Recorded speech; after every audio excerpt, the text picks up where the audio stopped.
Cuộc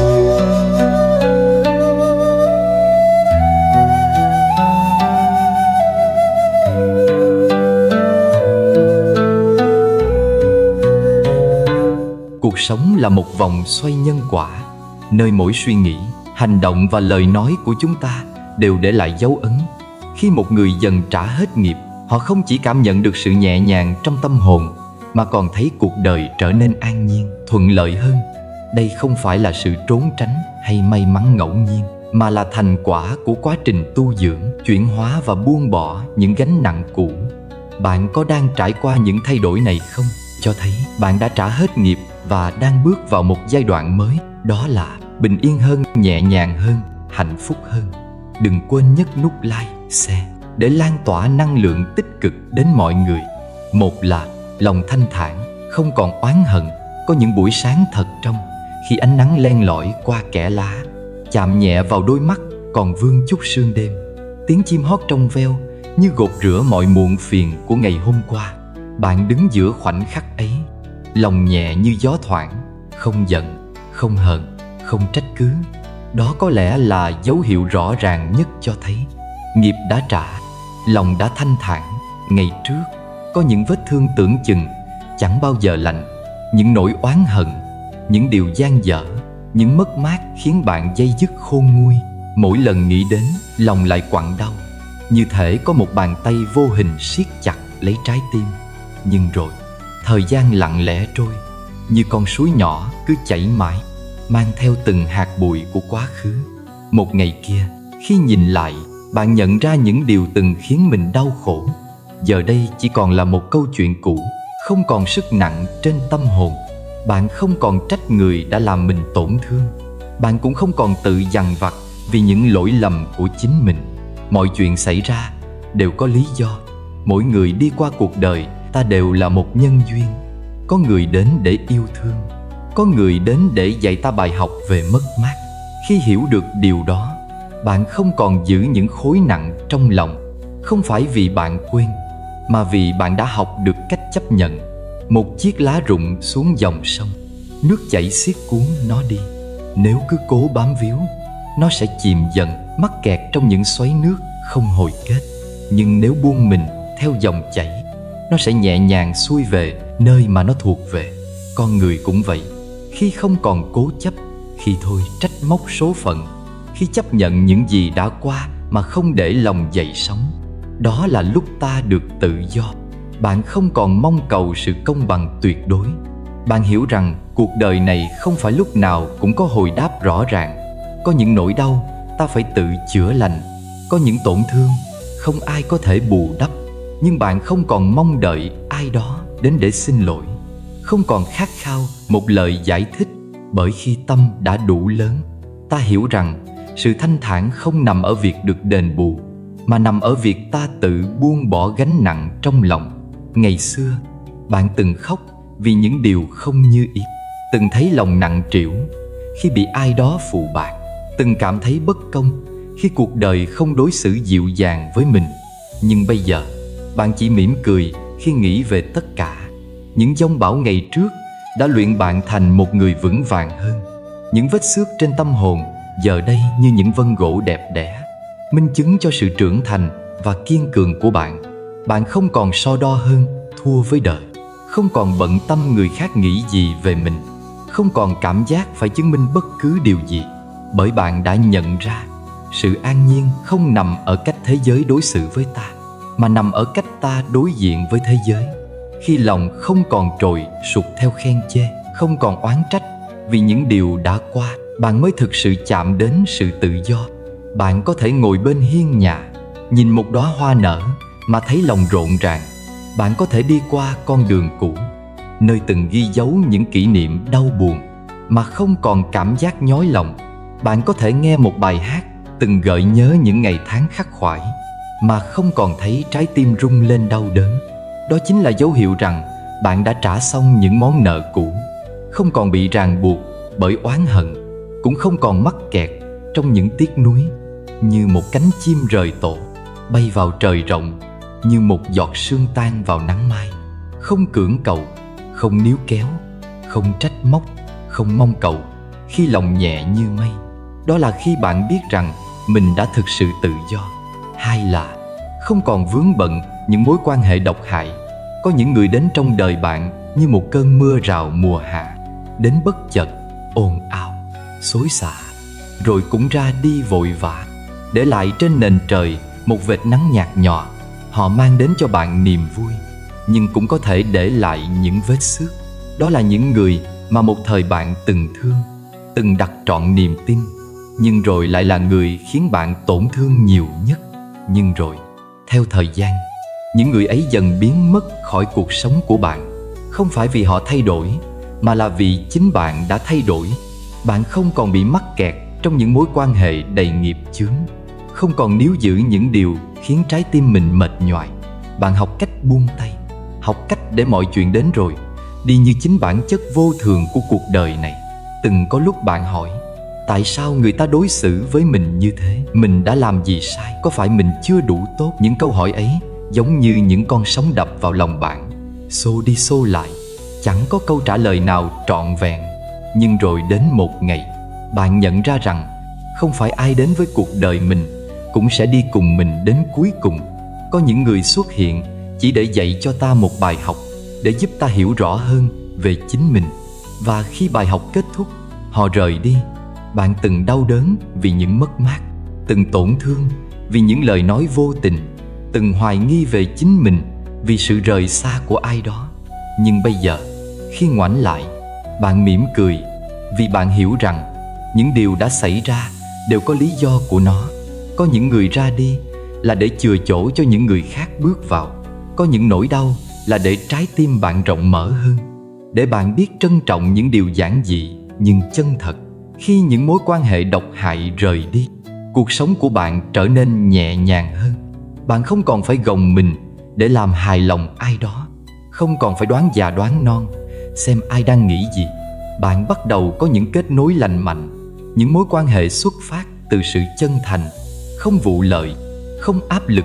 Bạn học cách lắng nghe những người thực sự quan tâm đến mình, thay vì chạy theo những ai chỉ xem bạn là một lựa chọn tạm thời.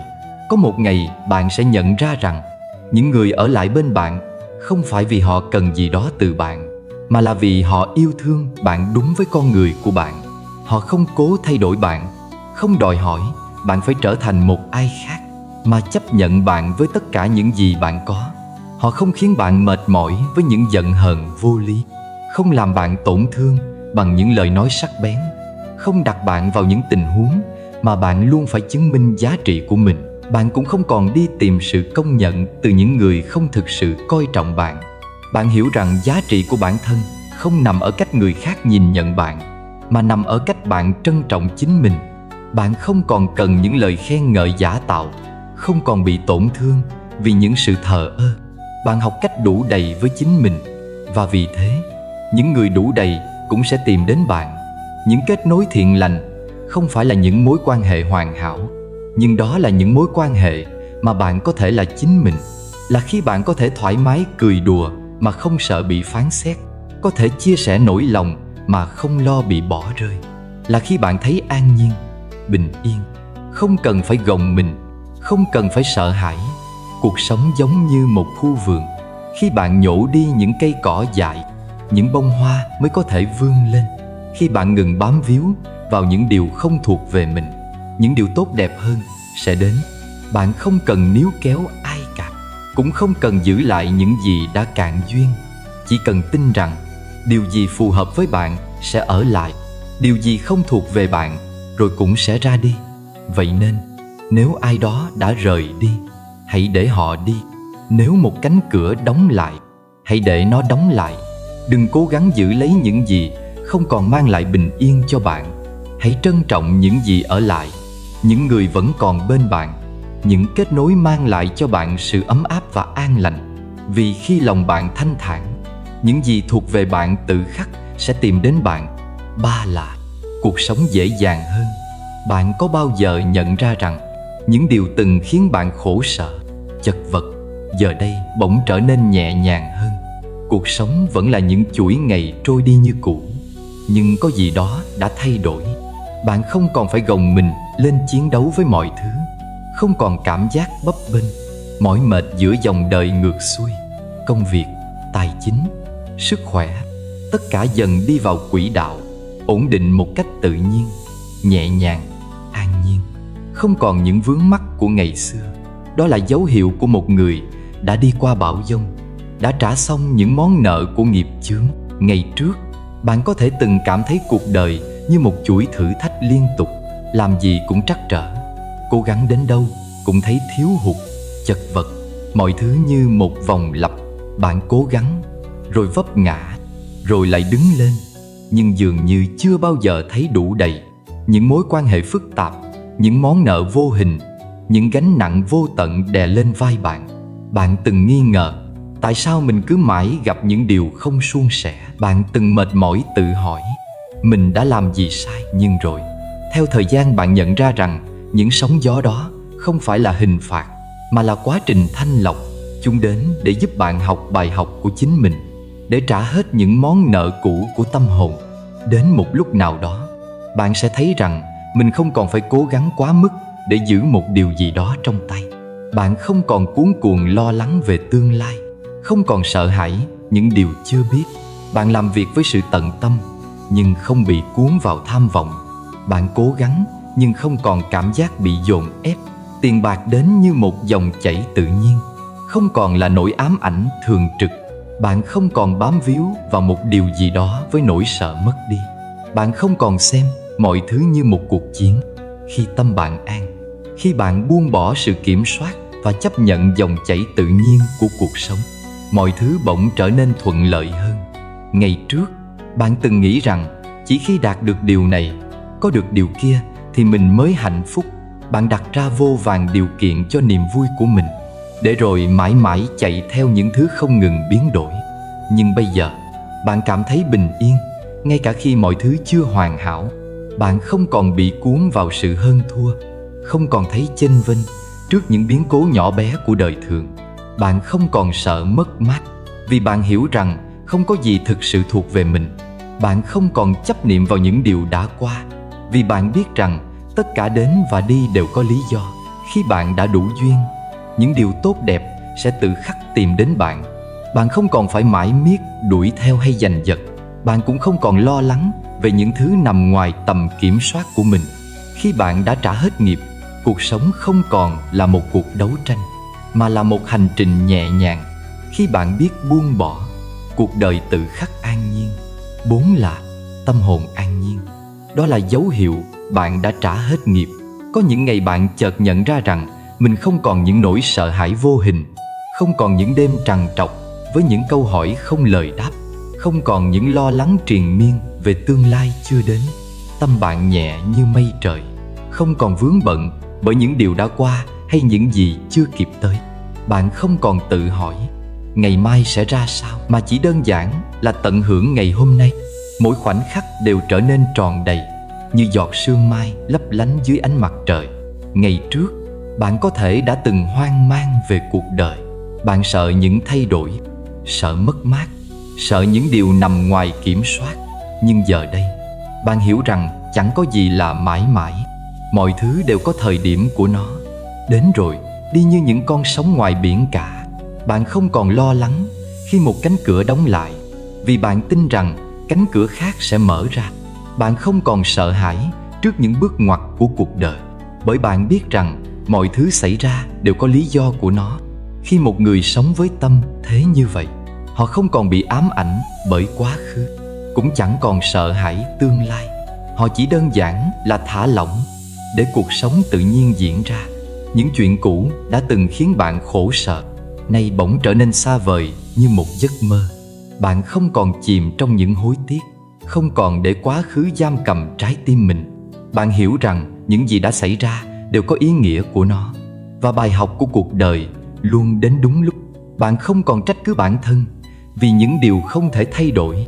Bạn không còn nghĩ rằng mình có thể làm khác đi, bởi bạn hiểu rằng vào khoảnh khắc ấy, bạn đã làm hết sức mình với những gì bạn có.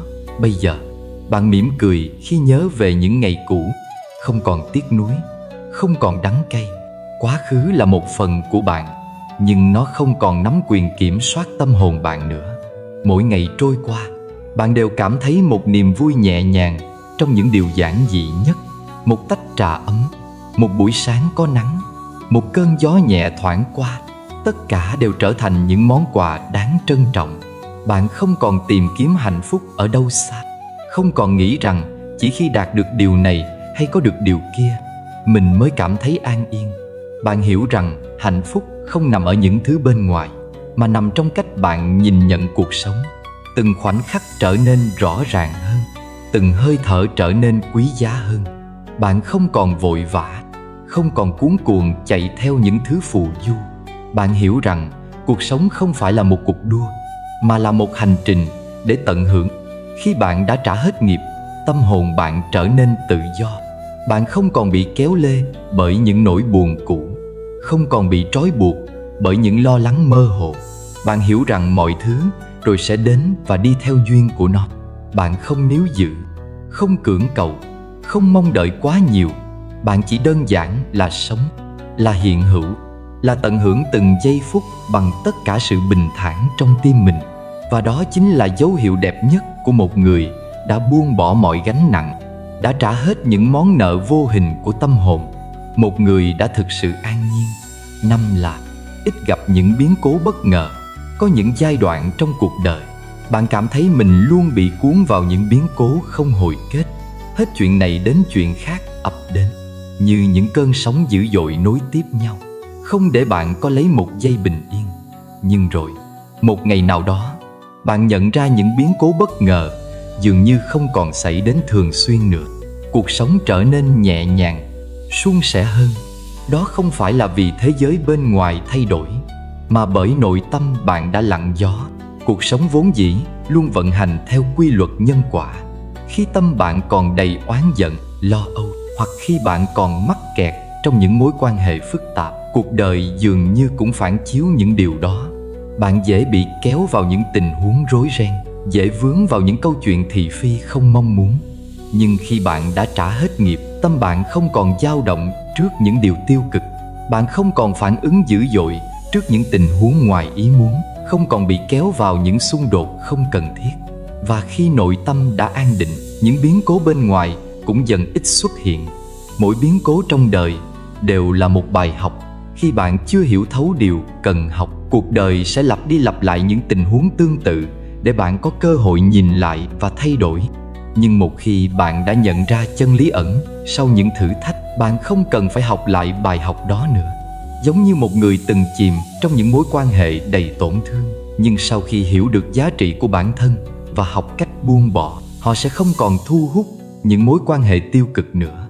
Cuộc đời cũng vậy, khi bạn đã trưởng thành qua những đau khổ, bạn không còn cần phải đi qua con đường đó một lần nào nữa. Có những người luôn gặp những điều không may, hết lần này đến lần khác.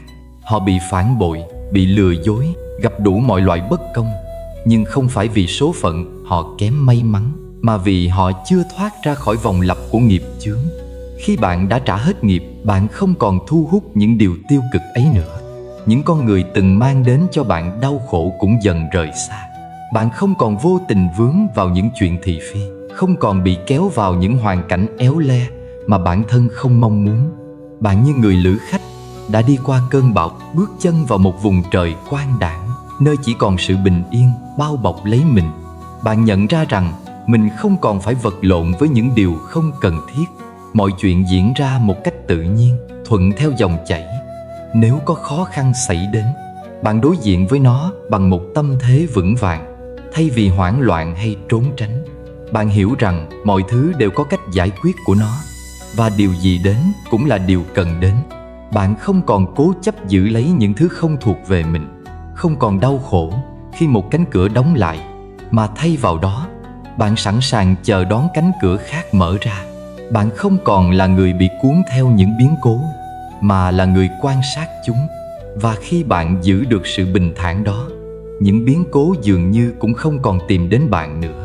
Sự bình yên không phải là một điều gì xa xôi hay khó tìm. Nó không đến từ việc tránh né cuộc đời hay cố gắng kiểm soát mọi thứ. Nó đến khi bạn thực sự buông bỏ được những gánh nặng không cần thiết. Khi bạn chấp nhận mọi thứ như nó vốn là, bạn hiểu rằng những gì từng xảy ra đều có lý do của nó. bạn không còn trách móc quá khứ, không còn lo sợ tương lai. Và chính khi đó, cuộc sống bạn mới thực sự nhẹ nhàng, ít gặp những biến cố bất ngờ. Không có nghĩa là cuộc đời bạn không còn thử thách. Nó chỉ có nghĩa là bạn đã đủ trưởng thành để không còn xem thử thách là một biến cố. Bạn đã đủ vững vàng để đón nhận mọi thứ với một tâm thế an nhiên. Và đó là dấu hiệu rõ ràng nhất rằng bạn đã trả hết những món nợ cũ của tâm hồn mình. Có những khoảnh khắc trong đời, bạn chợt nhận ra mình không còn trĩu nặng những muộn phiền như trước. Những điều từng làm bạn khổ đau nay không còn quấy nhiễu tâm trí. Những con người từng khiến bạn tổn thương cũng đã rời đi, nhường chỗ cho những mối quan hệ thiện lành. Cuộc sống không còn là một chuỗi những đấu tranh mỏi mệt, mà trở thành dòng chảy êm đềm, nơi mọi thứ đến và đi một cách nhẹ nhàng.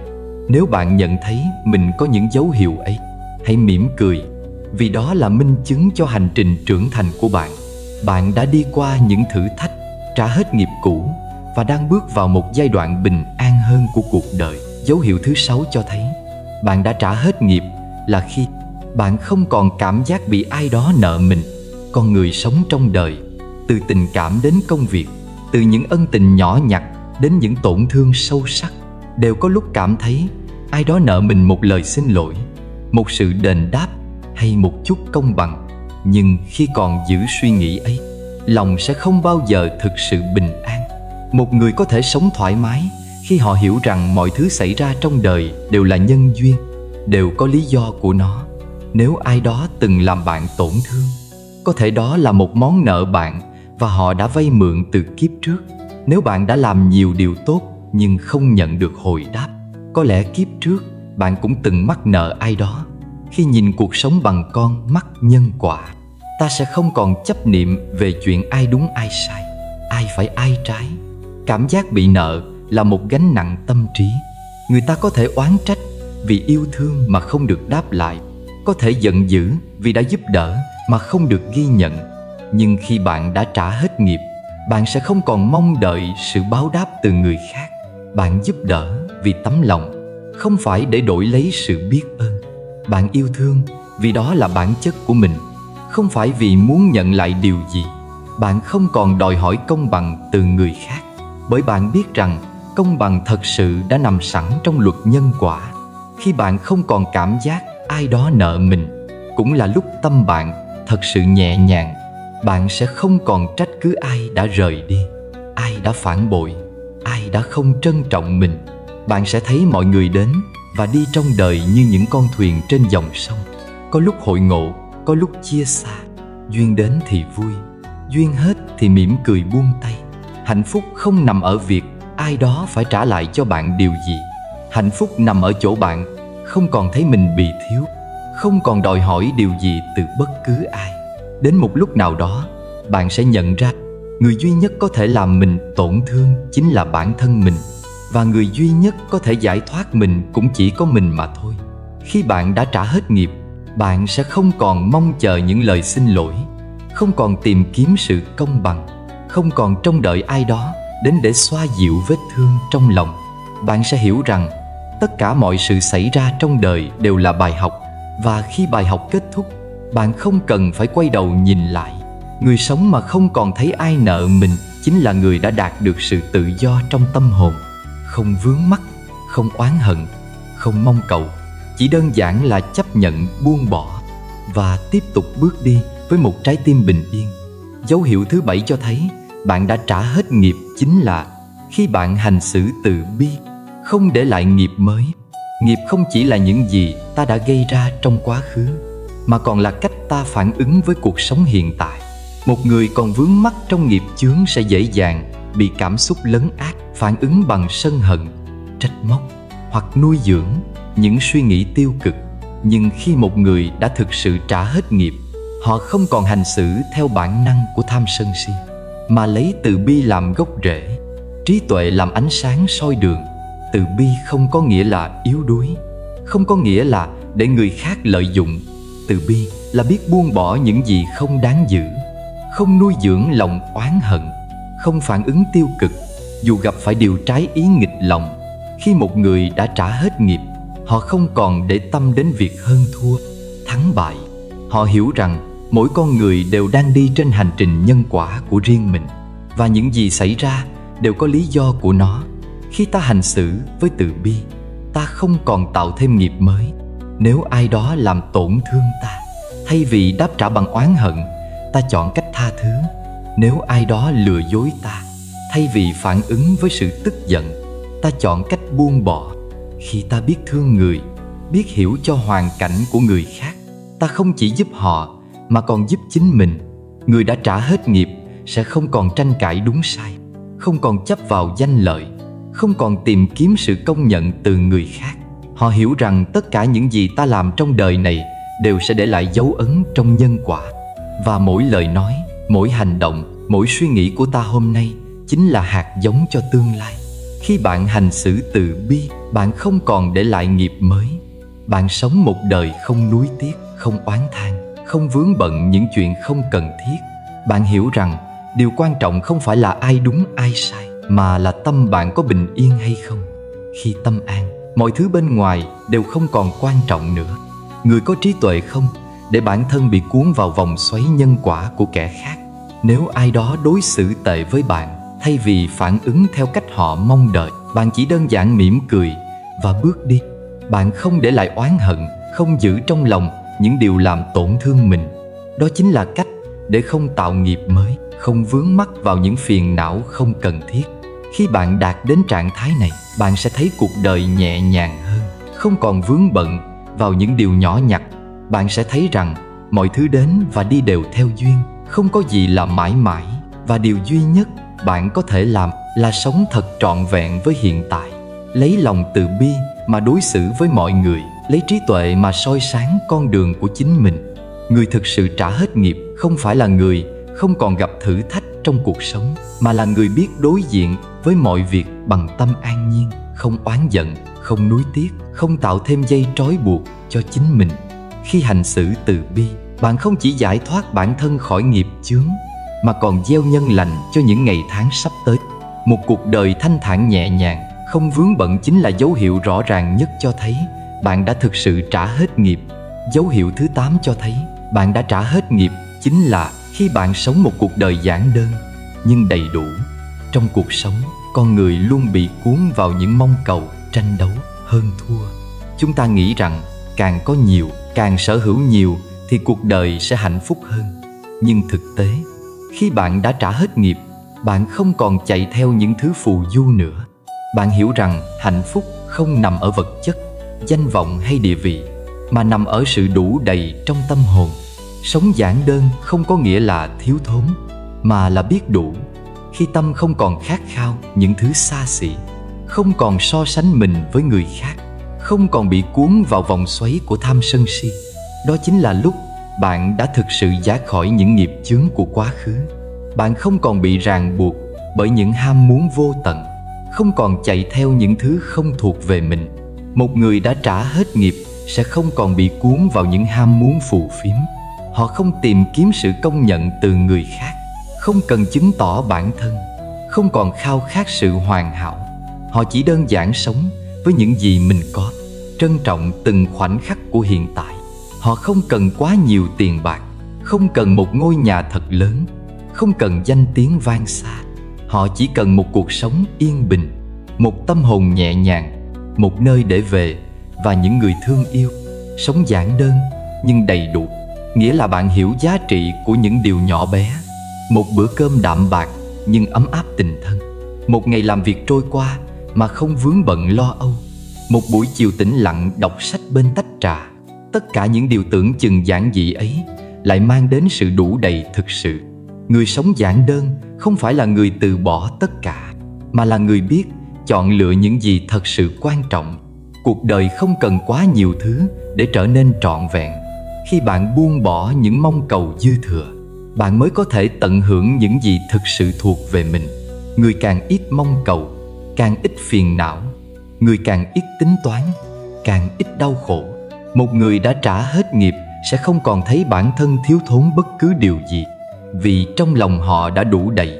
Sống giản đơn là biết cách buông bỏ những gì không cần thiết, không níu kéo những thứ không còn thuộc về mình.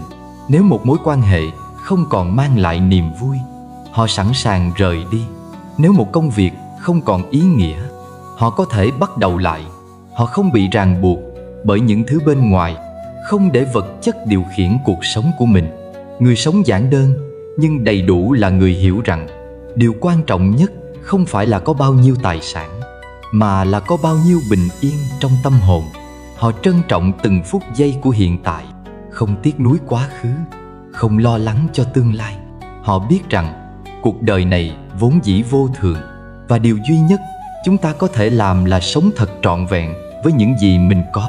Đến một lúc nào đó, khi bạn nhận ra mình không còn cần quá nhiều thứ để hạnh phúc, khi bạn có thể cười ngay cả khi chẳng có gì trong tay, khi bạn cảm thấy cuộc đời mình đủ đầy dù chẳng sở hữu gì to lớn, đó chính là dấu hiệu rõ ràng nhất cho thấy bạn đã trả hết nghiệp. Bởi khi không còn nghiệp, bạn không còn thiếu, cũng không còn mong cầu. Bạn chỉ đơn giản là chính mình, sống một cuộc đời bình dị nhưng trọn vẹn, không lo âu, không vướng bận, không đau khổ. Một cuộc đời như thế chẳng phải là đáng mơ ước hay sao? Dấu hiệu thứ 9 cho thấy bạn đã trả hết nghiệp chính là khi bạn có một giấc ngủ ngon, không còn mộng mị. Giấc ngủ là tấm gương phản chiếu tâm hồn. Một người mang nhiều lo âu, phiền não hoặc còn vướng mắc trong những nghiệp chướng quá khứ thường không thể có một giấc ngủ yên bình. Họ trằn trọc giữa đêm, bị ám ảnh bởi những ký ức đau buồn, hoặc giấc mơ liên tục kéo họ về những điều chưa thể buông bỏ. Nhưng khi một người đã trả hết nghiệp, tâm hồn trở nên thanh thản, nhẹ nhàng, không còn vướng bận những dằn vặt cũ. Giấc ngủ cũng trở nên sâu lắng an nhiên. Những giấc mơ đầy biến động, những cơn ác mộng chập chờn hay sự gián đoạn trong giấc ngủ chính là biểu hiện của một tâm hồn chưa được giải thoát. Khi bạn còn nợ ai đó điều gì, hoặc còn ôm giữ oán hận, giấc ngủ sẽ bị ảnh hưởng. Bạn có thể mơ thấy những người trong quá khứ, những chuyện cũ tái hiện, những tình huống chưa thể giải quyết xuất hiện lặp đi lặp lại trong giấc mơ. Điều này không chỉ là do tâm lý, mà còn có căn nguyên sâu xa từ nhân quả. Nghiệp chưa dứt thì tâm chưa yên. Khi một người vẫn còn bị ràng buộc bởi những duyên nợ cũ, tâm thức họ vẫn còn dao động, chưa thực sự buông xả, chưa hoàn toàn tự tại. Do đó, trong giấc ngủ, tiềm thức sẽ tiếp tục vẽ ra những điều họ chưa thể giải quyết. Khi một người đã trả hết nghiệp, họ không còn mang theo gánh nặng tâm lý hay những vết thương lòng. Họ đã tha thứ cho người khác, buông bỏ oán hận, không còn nuối tiếc hay mong cầu những điều ngoài tầm tay. Họ sống trong hiện tại, không để quá khứ đeo bám, cũng không lo lắng về tương lai. Chính vì vậy, tâm họ nhẹ nhàng, không còn bị mộng mị quấy rầy. Một người có giấc ngủ ngon là người đã đạt được sự bình an từ trong tâm. Họ không còn những suy nghĩ rối ren kéo dài trước khi ngủ, không còn giật mình giữa đêm vì những nỗi sợ hãi vô hình. Họ nhắm mắt lại và chìm vào giấc ngủ một cách tự nhiên, không cần gượng ép. Họ thức dậy với một tinh thần sảng khoái, không còn cảm giác mệt mỏi vì những giấc mơ nặng nề. Để có được một giấc ngủ ngon không mộng mị, điều quan trọng nhất là biết buông bỏ. Không chỉ buông bỏ những lo lắng thường ngày, mà còn buông bỏ những oán hận, những nỗi đau quá khứ. Khi bạn tha thứ cho ai đó, không phải vì họ xứng đáng, mà vì bạn xứng đáng với sự bình yên. Khi bạn không còn mong cầu quá nhiều, không còn giữ chấp niệm về những điều không thể thay đổi, bạn sẽ cảm nhận được sự thư thái từ bên trong. Sống đơn giản, suy nghĩ đơn giản, tâm hồn cũng trở nên đơn thuần. Khi đó, giấc ngủ sẽ không còn bị xáo trộn bởi những giấc mơ phức tạp. Một người có tâm hồn thanh tịnh, dù chỉ ngủ vài giờ, cũng đủ để cảm thấy tràn đầy năng lượng. Ngược lại, một người đầy phiền não, dù ngủ cả đêm, vẫn có thể thức dậy trong trạng thái mệt mỏi. Giấc ngủ là món quà của tạo hóa, là khoảnh khắc tâm trí được nghỉ ngơi, được buông xả hoàn toàn. Khi bạn có thể ngủ ngon, đó là dấu hiệu cho thấy tâm bạn đã tĩnh lặng, không còn bị ràng buộc bởi nghiệp cũ. Đó cũng là một trong những biểu hiện rõ ràng nhất của sự giải thoát. Khi bạn không còn mắc nợ ai, không còn dằn vặt điều gì, không còn tiếc nuối những gì đã qua. Một giấc ngủ yên bình là một dấu hiệu của sự tự do. Một tâm hồn không còn mộng mị là một tâm hồn đã thật sự buông xả. Dấu hiệu thứ 10 cho thấy bạn đã trả hết nghiệp chính là khi bạn không còn bị những cảm xúc tiêu cực chi phối. Cảm xúc tiêu cực như giận dữ, oán hận, sợ hãi, đố kỵ, tham lam hay đau khổ là những thứ trói buộc con người vào vòng xoáy luân hồi của nghiệp quả. Chúng không chỉ làm khổ tâm hồn mà còn ảnh hưởng đến hành vi, tạo ra những nghiệp mới. Khi một người vẫn còn bị những cảm xúc ấy dẫn dắt, nghĩa là họ vẫn còn vướng bận những món nợ nhân quả chưa trả xong. Nhưng khi tâm hồn trở nên an nhiên, không còn bị cảm xúc tiêu cực lấn át, đó là dấu hiệu cho thấy nghiệp đã dần tiêu tan. Mỗi cảm xúc tiêu cực đều có căn nguyên từ quá khứ. Giận dữ có thể đến từ những tổn thương chưa lành, đố kỵ xuất phát từ sự thiếu thốn, sợ hãi hình thành từ những bất an chưa được hóa giải. Những cảm xúc này không tự nhiên sinh ra, mà là kết quả của những duyên nghiệp trước đây, của những suy nghĩ và hành động trong quá khứ. Khi chúng vẫn còn tồn tại và chi phối bạn, nghĩa là bạn vẫn chưa thật sự buông bỏ, vẫn còn vướng mắc vào vòng xoáy của nghiệp báo. Những người còn nợ nghiệp thường dễ bị cảm xúc tiêu cực lấn át. Họ phản ứng mạnh mẽ trước những điều không như ý, dễ nổi nóng, dễ buồn bã, dễ sân hận với người khác. Họ khó kiểm soát suy nghĩ của mình, dễ bị cuốn vào những vòng lặp đau khổ. Điều này không chỉ khiến họ tự làm khổ bản thân, mà còn gieo thêm nghiệp mới, kéo dài sự ràng buộc của chính mình. Khi một người đã trả hết nghiệp, họ không còn để những cảm xúc tiêu cực kiểm soát. Họ có thể gặp chuyện không như ý mà vẫn giữ được bình tĩnh, có thể bị người khác đối xử không tốt mà vẫn không mang lòng oán giận. Họ không còn phản ứng theo bản năng, mà thấu hiểu sâu sắc rằng mọi việc xảy ra đều có nguyên nhân của nó. Và cách tốt nhất để thoát khỏi khổ đau là buông bỏ chấp niệm. Một người đã trả hết nghiệp không phải là người không còn cảm xúc, mà là người không để cảm xúc tiêu cực chi phối. Họ có thể buồn, nhưng không để nỗi buồn nhấn chìm. Họ có thể tức giận, nhưng biết cách chuyển hóa để không gây tổn thương cho mình và người khác. Họ có thể cảm thấy thất vọng, nhưng không vì thế mà mất đi lòng tin vào cuộc sống, để không còn bị cảm xúc tiêu cực lấn át. Điều quan trọng nhất là biết chuyển hóa. Khi giận dữ, thay vì bộc phát hay kìm nén, hãy học cách quan sát cơn giận mà không phán xét. Khi buồn bã, thay vì đắm chìm trong nỗi đau, hãy tìm cách nhìn sâu vào nguyên nhân của nó. Khi sợ hãi, thay vì trốn tránh, hãy dũng cảm đối diện với những gì khiến bạn lo lắng.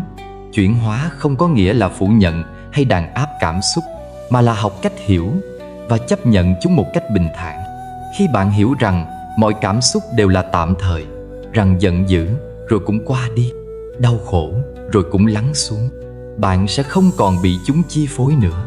Khi một người không còn bị những cảm xúc tiêu cực lấn át, họ có thể sống nhẹ nhàng và tự do.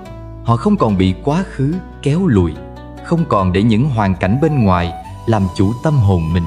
Họ sống trong hiện tại, không bị ám ảnh bởi những gì đã qua, không lo sợ những gì chưa đến. Họ bình an từ bên trong, và đó chính là dấu hiệu rõ ràng nhất cho thấy họ đã trả hết nghiệp. Một tâm hồn không còn bị cảm xúc tiêu cực chi phối là một tâm hồn đã giải thoát. Khi bạn không còn giận dữ, không còn oán hận, không còn lo âu, đó là lúc bạn thật sự tự do. Khi một người không còn bị những cảm xúc tiêu cực chi phối, đó không chỉ là dấu hiệu của việc trả hết nghiệp, mà còn là biểu hiện của một tâm hồn đã được giải phóng. Tâm an tĩnh, lòng không vướng bận, con người tự nhiên bước đi trong đời một cách nhẹ nhàng, không còn bị ngoại cảnh lay động, không còn để những đau thương quá khứ hay lo âu tương lai làm chủ cuộc sống. Chúng ta đến với cuộc đời này để học cách yêu thương, học cách bao dung, học cách hiểu mình và hiểu người. Khi những cảm xúc tiêu cực không còn trói buộc, ta mới thực sự sống đúng với bản chất thuần khiết của tâm hồn, một tâm hồn tràn đầy từ bi và trí tuệ. Lúc đó, mỗi ngày trôi qua không còn là chuỗi ngày chịu đựng, mà là một hành trình của sự thức tỉnh, của niềm hạnh phúc sâu lắng, không phụ thuộc vào bất kỳ điều gì bên ngoài. Sống một đời không bị cảm xúc tiêu cực chi phối không có nghĩa là không còn những biến cố hay thử thách. Nhưng khi ta đã trả hết nghiệp, ta sẽ đối diện với mọi thứ bằng một thái độ vững vàng, không còn chao đảo trước những sóng gió. Ta hiểu rằng tất cả đều đến rồi đi, rằng mọi điều xảy ra đều là cơ hội để ta học hỏi và trưởng thành. Đó chính là sự tự do đích thực, một sự tự do không đến từ vật chất hay hoàn cảnh, mà đến từ chính tâm hồn ta. Khi không còn giận dữ, không còn oán trách, không còn sợ hãi, chính là khi ta thực sự bước vào đời với một trái tim rộng mở và một tinh thần an nhiên. Nếu một ngày nào đó bạn nhận ra rằng mình có thể mỉm cười ngay cả khi đối diện với những điều không như ý, có thể tha thứ thay vì oán giận, có thể buông bỏ thay vì níu giữ, thì hãy biết rằng bạn đã bước đi thật xa trên con đường trả nghiệp. Và ở nơi cuối con đường ấy không phải là sự mất mát hay trống rỗng, mà là một đời sống bình an, hạnh phúc và trọn vẹn từ bên trong. Dấu hiệu thứ 11, bạn đã trả hết nghiệp là cuộc sống trở nên ý nghĩa hơn. Cuộc sống trở nên ý nghĩa hơn không phải vì ta có nhiều hơn, đạt được nhiều hơn, mà vì ta đã hiểu rõ bản chất của mọi điều xảy ra xung quanh mình. Khi ta trả hết nghiệp, tâm không còn oán trách, lòng không còn day dứt, ta tự nhiên thấy mỗi ngày trôi qua đều có giá trị riêng của nó. Khi xưa, ta có thể từng theo đuổi những điều phù phiếm, những thứ tưởng chừng sẽ mang lại hạnh phúc, nhưng rồi chỉ toàn nhận về sự hụt hẫng. Ta từng đặt kỳ vọng vào người khác, mong chờ sự đền đáp, để rồi lại thất vọng khi nhận ra mọi thứ không như ý muốn. Nhưng khi nghiệp đã trả xong, ta hiểu rằng ý nghĩa của cuộc sống không nằm ở sự kiểm soát hay sở hữu, mà nằm ở sự trọn vẹn trong từng khoảnh khắc, trong từng việc mình làm và trong từng mối nhân duyên đi qua đời mình. Mỗi ngày ta thức dậy với một lòng biết ơn sâu sắc. Biết ơn vì ta vẫn còn có cơ hội để trải nghiệm, để yêu thương, để sẻ chia. Ta không còn sống vội vã hay chạy theo những điều vô nghĩa. Ta tìm thấy niềm vui trong những điều giản đơn, một buổi sáng yên bình, một lời hỏi thăm chân thành, một sự giúp đỡ dù nhỏ nhưng xuất phát từ tâm. Khi nghiệp đã trả xong, ta không còn hỏi cuộc sống này có ý nghĩa gì, mà thay vào đó ta tự mình tạo ra ý nghĩa cho cuộc sống. Ta không còn đi tìm hạnh phúc ở bên ngoài, vì ta đã nhận ra rằng hạnh phúc thực sự nằm ngay trong cách ta suy nghĩ, trong cách ta đối đãi với mọi thứ xung quanh. Và rồi ta sống mà không còn nuối tiếc quá khứ, không còn lo lắng về tương lai. Ta sống trong hiện tại, trọn vẹn với chính mình, trọn vẹn với cuộc đời. Khi ấy, mỗi ngày trôi qua không còn là những ngày vô nghĩa, mà là những ngày đáng sống. Mỗi phút giây đều trở thành một món quà quý giá mà ta trân trọng hết lòng. Dấu hiệu thứ 12 cho thấy bạn đã trả hết nghiệp chính là khi những điềm lành bắt đầu xuất hiện trong cuộc sống. Những điềm lành không chỉ là những sự kiện may mắn xảy đến một cách ngẫu nhiên, mà thực chất là kết quả của sự chuyển hóa từ bên trong. Khi tâm bạn thanh tịnh, hành vi bạn thiện lành và nghiệp cũ đã được hóa giải, tự nhiên những điều tốt đẹp sẽ đến với bạn như một hệ quả tất yếu của nhân quả. Trong cuộc sống, có những khoảnh khắc chúng ta cảm nhận được một sự thay đổi vô hình, nhưng rõ ràng, những khó khăn từng làm bạn lao đao nay bỗng nhiên được giải quyết một cách nhẹ nhàng. Những con người từng mang lại phiền muộn cho bạn giờ đã rời đi, hoặc thay đổi theo hướng tích cực. Công việc, các mối quan hệ, sức khỏe tinh thần, tất cả bỗng trở nên thuận lợi hơn, dễ dàng hơn. Những điềm lành có thể xuất hiện dưới nhiều hình thức, như công việc hanh thông. Bạn không còn gặp những trắc trở vô lý, không còn phải đối mặt với những thất bại lặp đi lặp lại như trước. Mọi thứ đến với bạn một cách suôn sẻ, và ngay cả khi có thử thách, bạn cũng có thể vượt qua một cách nhẹ nhàng. Như sức khỏe cải thiện, cơ thể bạn trở nên khỏe mạnh hơn, giấc ngủ ngon hơn, tinh thần minh mẫn hơn. Bạn không còn mắc phải những căn bệnh tái đi tái lại, không còn cảm thấy nặng nề hay mệt mỏi vô cớ. Như gặp được người tốt, những người đến với bạn đều mang lại sự giúp đỡ, sự sẻ chia, sự yêu thương. Những mối quan hệ độc hại dần biến mất, thay vào đó là những kết nối mang lại sự bình an và hạnh phúc. Như tâm an nhiên trước mọi hoàn cảnh, bạn không còn cảm thấy lo lắng bất an hay bị cuốn theo những cảm xúc tiêu cực. Ngay cả khi đối diện với thử thách, bạn vẫn giữ được sự bình tĩnh và sáng suốt.